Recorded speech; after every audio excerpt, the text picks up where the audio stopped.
জাহান্নামটা কেমন ভয়ঙ্কর। ওয়াইলুল লিকুল্লি হুমাযাতিল লুমাযা আল্লাযী জামাআ মালাহু ওয়া আদ্দাদা ইয়াহসাবু আন্না মালাহু আখলাদা কাল্লা লা ইউনবাযান্না ফিল হুতামা ওয়া মা আদরাকা মাল হুতামা নারুল্লাহিল মুকাদা। আল্লাহ তাআলা এই সূরার মধ্যে বলে, ওরে জাহান্নামটা কেমন জানো? এটা আমার আল্লাহ পাকের পাওয়ার ওয়ালা বড় আগুন। দুনিয়ার আগুনের থেকে হাজার হাজার হাজার গুণ বেশি পাওয়ার হবে, তেজ হবে জাহান্নামের আগুনের।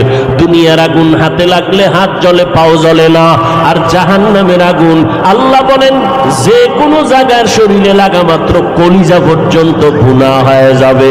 500 বছর দূর থেকে জাহান্নামের আগুনে গুনাহগারের চামড়াগুলো খসে খসে পড়ে যাবে।